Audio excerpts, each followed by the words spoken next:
Amos, let's go to you, and you can put this together and tell me what some of the security implications are, the geopolitical implications, the economic implications. Thanks, Ali. And I'll start with, first of all, thanking Fatih for starting his remarks with mentioning Paris. I think that as we talk about energy today, part of the overhang, obviously, from an emotional perspective for all of us everywhere around the world is with Paris, but also as we talk about energy, it's just how fragile the connection between the instability and around the world and geopolitical events can have in a moment on changing all projections that exist before that moment. So I think not only do I think it's appropriate to note we're still less than a week after those horrific events, that we're all here and many from Europe and all of us share with the pain in Paris. But let me also connect that to how I see the world and connecting some of what Fatih said and what Ian. You know, last year at the Atlantic Council Conference, the conversation was the sky is falling because prices are reaching 80. We're somewhere between 80 and 85, and is this sustainable? And clearly the view was that it was not. It must be a V-shape, and we'll be back to the comfort zone of 90 or so, and people were willing to agree at the conference that 100 may not be where we're going, but 90 surely is a far better place for us than going towards 80. We're at 45 today. So with that, just with all of us now talking about what we think is going to happen, let's just put in perspective that we're glad that we're not being quoted ourselves back to us from last year. But there's a tendency to think that with lower prices, and I think Fatih's point of people getting giddy about long-term low prices, I don't think he was suggesting that we actually are going to be at $50 for over a decade, but that people have this notion that lower is better if I'm a consumer, and that it has no implications. And I think that Ian did a good job of explaining that it actually does have that implication. But I think it's important for us to understand the world that we are in now, without making a projection to the future or analysis of whether we ever should have been at $100. The other thing that happened last year, both at this conference, but primarily on every TV screen that I could watch anywhere I was around the world, was every analyst and every expert was saying that the question now was at which week or month of the lower prices were certain OPEC countries going to cut production. There was no discussion of if they were going to. It was obvious. That was obvious. It was just about when. Because clearly the rule has to be that if prices are so draconianly down at $80, therefore there has to be an intervention, and that producer countries will be reducing or cutting production in order to be able to affect price.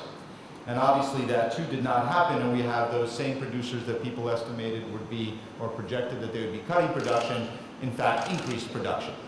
And the question is why?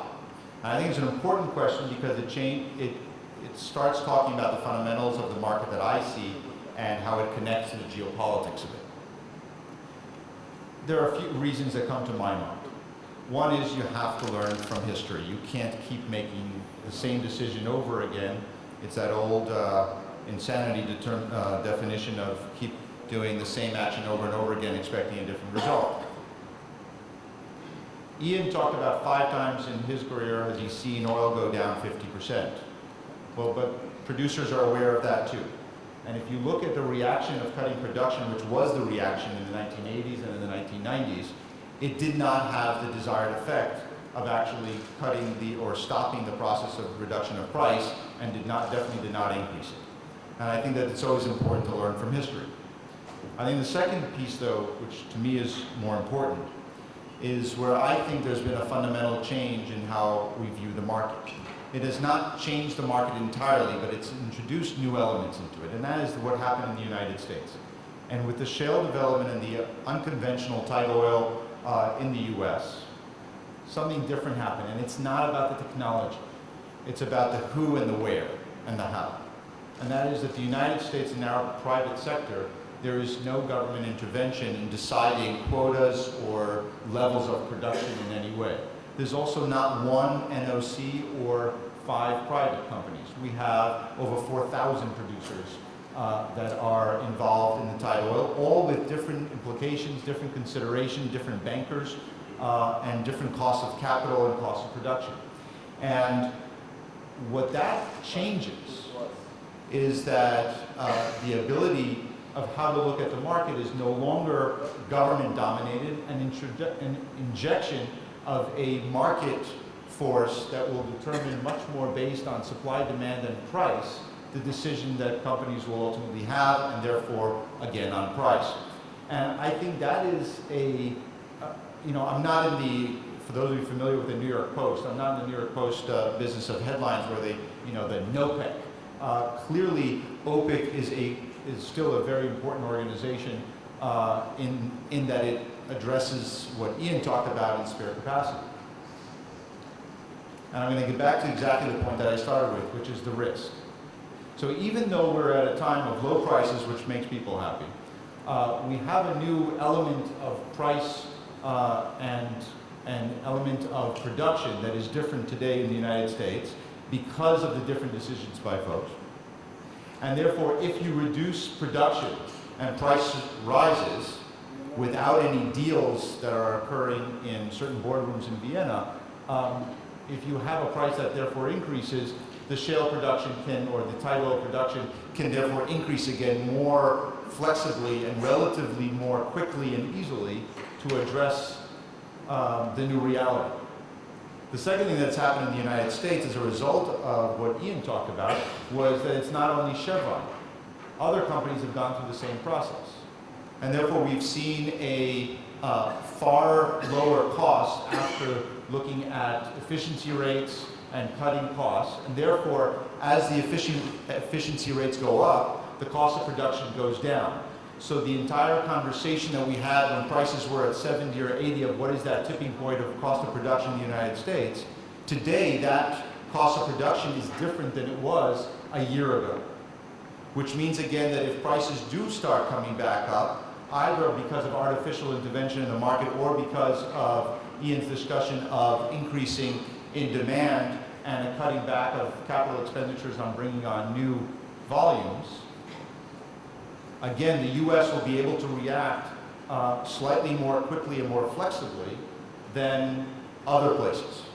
And we've seen that in the fact that when the projection was how much would the U.S. decline if prices continue to go to $70 or below, they were much more significant than what we've seen. So the U.S. market has been far more resilient.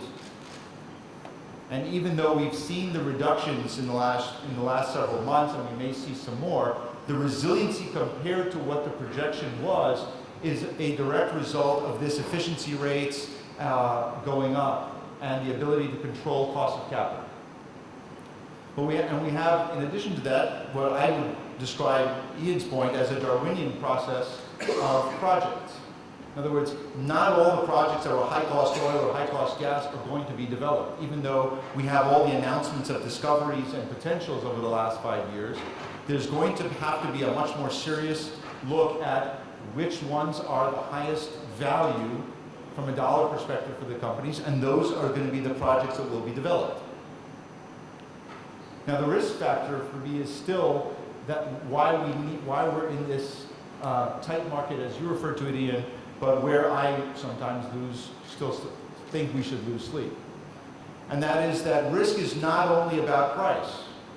And the risk today is that if there's something catastrophic that happens, and we focus too much in conferences like these about the geopolitical crises that could lead to a problem, but they could easily be a technical, a weather-related, or an accident. If Macondo, that happened in the Gulf of Mexico, that was a terrible accident. But accidents happen elsewhere. Even if they're avoidable, they happen elsewhere.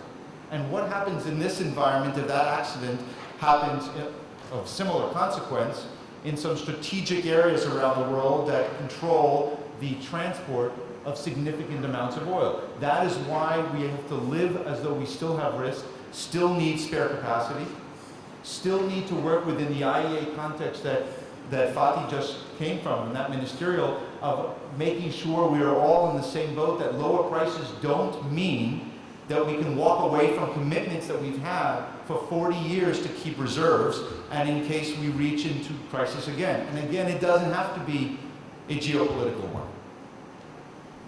But there are some other challenges and opportunities that I think that we have to address and recognize and look at. And let me just do a couple of them, and I'll leave it there.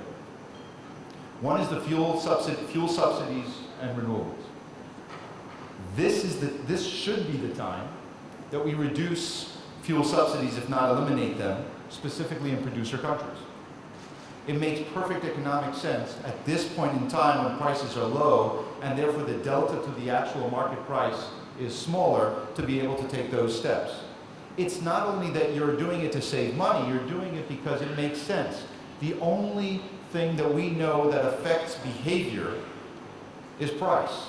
And when you increase price, you do two things. One, you get more money for your barrel. Why burn it at $2 when you can get it at 45? And you change behavior. So you increase efficiency rates, which are impossible to achieve at near zero cost of energy in some of these countries. So this is the perfect opportunity for all of us to get together and push behind fuel subsidies reform. On top of that, I think that it's not an accident that UAE, an oil producer, has taken the lead on fuel subsidy reform, as well as on renewables. Because again, it's not about just the argument of climate change, it's about what makes economic sense.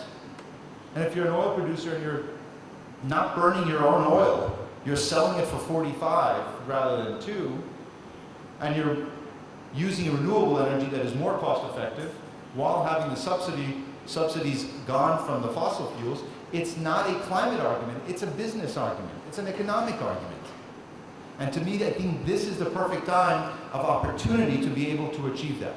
On the challenge front, I think while we focus on certain OPEC countries and the United States and so on, we have a great challenge facing us as an international community from a geostrategic and foreign policy perspective. And that is not every country has a sovereign wealth fund or a future day fund to draw from. There are countries that have 90% or more of reliance for their budgets on hydrocarbons. And if this is in fact a lower for longer environment that we're in, where they're 60% below the projections that they had for their own budgets just a couple of years ago, how long can they survive without political, social instability? And I think that while it's true and we should in these conferences look at some of the big problems that we always do, we should also look at what are the challenges that we're not thinking of. Who are the countries that are going to need help where we could have a concern? Because the answer of you should diversify your economy is the right one as a long-term strategy, but not for a short-term strategy, an immediate strategy. And that's again a challenge that we have to recognize side by side the advantages of lower prices. Let me end with the last challenge, which is to me a challenge and an opportunity.